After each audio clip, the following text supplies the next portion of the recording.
AP రాష్ట్ర వ్యాప్తంగా sub registration కార్యాలయాల్లో మార్పులు చోటు చేసుకున్నాయి. సీఎం చంద్రబాబు నాయుడు ఆదేశాల మేరకు గతంలో బ్రిటిష్ వారసత్వంగా వచ్చిన రాచరికానికి గుర్తుగా పోడియం రివాలింగ్ తొలగిస్తూ ఆదేశాలు జారీ చేసింది. దీంతో రిజిస్ట్రేషన్ల ఆఫీసులను సాధారణ కార్యాలయంలాగా ఏర్పాటు చేశారు. మా ప్రతినిధి దామోదర్ మరిన్ని వివరాలు అందిస్తారు. కార్యాలయాల్లో బ్రిటిష్ రాచరిక వారసత్వంగా వచ్చిన ఏదైతే పోడియం కానీ రైలింగ్ ఈ ప్రక్రియను తొలగిస్తూ రాష్ట్ర ముఖ్యమంత్రి చంద్రబాబు నాయుడు ఆదేశాలు జారీ చేశాడు. ఏదైతే శనివారం ఈ ఆదేశాలు జారీ చేయడంతో ఆది సోమవారాల్లో ఎక్కడికక్కడ పోడియంలు అదేవిధంగా రైలింగ్ను పూర్తిగా తొలగించి ఏదైతే మామూలు ప్రభుత్వ కార్యాలయాలు ఏ విధంగా ఉండాలో అదేవిధంగా కార్యాలయంలోకి వచ్చిన ఎవరైతే పనుల కోసం వచ్చిన వారికి మర్యాద కూడా ఇవ్వాలి, వారిని తమతో పాటు సమానంగా కూర్చోబెట్టాలంటూ ఆదేశాలు జారీ చేసిన పరిస్థితి. ఈ నేపథ్యంలో రాష్ట్ర వ్యాప్తంగా ఉన్న సబ్ రిజిస్టర్ కార్యాలయాల్లో ఉన్న పోడియము రైలింగ్ను తొలగించారు. అప్పట్లో పోడియము రైలింగ్ కోసం ఇలా ఉండేటివి వీటిని తొలగించారు. వీటి విజువల్స్ని కూడా మనం చూడవచ్చు. తిరుపతి సబ్ రిజిస్టర్ కార్యాలయంలో తొలగించిన పోడియము, అదేవిధంగా ఏదైతే పోడియం చుట్టూ ఏర్పాటు చేసిన రైలింగు, అంతేకాకుండా ప్రత్యేకంగా ఒక తలుపు కూడా లోపలికి వెళ్ళే విధంగా గతంలో ఏర్పాట్లు చేశారు. అంటే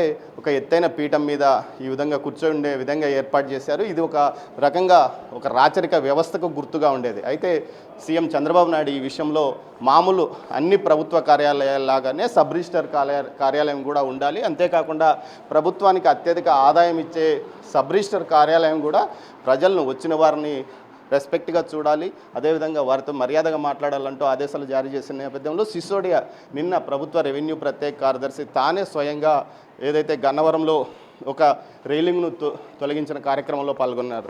ప్రస్తుతం మనం తిరుపతిలోనే సబ్ రిజిస్టర్ కార్యాలయంలో ఉన్నాము.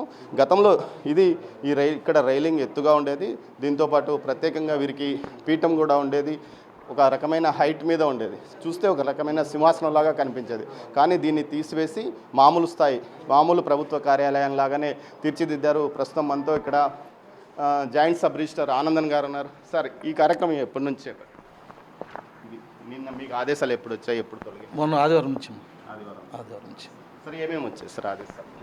అదే ఇది మన డయాస్ అంతా లేకుండా ఫ్రెండ్లీ సబ్ రిజిస్టార్లుగా ఫాలో అవ్వమనేసి వచ్చిన వాళ్ళకి మంచి సౌకర్యము మంచి చేసి పంపించమన్నారు.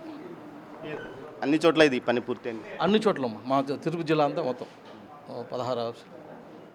తిరుపతి జిల్లా వ్యాప్తంగా 16 సబ్ రిజిస్టర్ కార్యాలయాల్లో పూర్తిగా అన్ని సబ్ రిజిస్టర్ కార్యాలయాల్లో రైలింగు ఏవైతే పోడియము రైలింగు వీటినన్నీ తొలగించి మామూలుగా తీర్చిదిద్దారు. అంటే మామూలు ప్రభుత్వ కార్యాలయాల్లో ఏ విధంగా అందరూ సమానంగా ఉండే విధంగా టేబుల్ అరేంజ్మెంట్స్ ఏ విధంగా ఉంటాయో ఆ విధంగా చేసిన పరిస్థితి. ప్రజలకు అందుబాటులో రికార్డులు ఉంచాలి, దీంతో మరోవైపు ఇక్కడ జరుగుతున్న అక్రమాలపై నిరంతరం నిఘా ఉంచాలని ప్రజలు కోరుకుంటున్నారు. ఒక పోడియము తొలగించినంత మాత్రాన పరిస్థితిలో మార్పు రాలేదు. ఏదైతే ఇక్కడ పూర్తి స్థాయిలో సిబ్బంది ప్రజలకు అనుకూలంగా పనిచేయాలి, అదేవిధంగా ఎప్పటికప్పుడు మార్పు చేసే విధంగా చర్యలు ఉండాలి. రికార్డులు మొత్తం పారదర్శకంగా ఉండినప్పుడు మాత్రమే సబ్ రిజిస్టర్ కార్యాలయాల వల్ల ప్రజలు ఇబ్బందులు పడే పరిస్థితులు తొలగిపోతాయి అంటున్నారు. కెమెరా పర్సన్ పురుషోత్తంతో దామోదర్, తిరుపతి సబ్ రిజిస్టర్ కార్యాలయం నుంచి.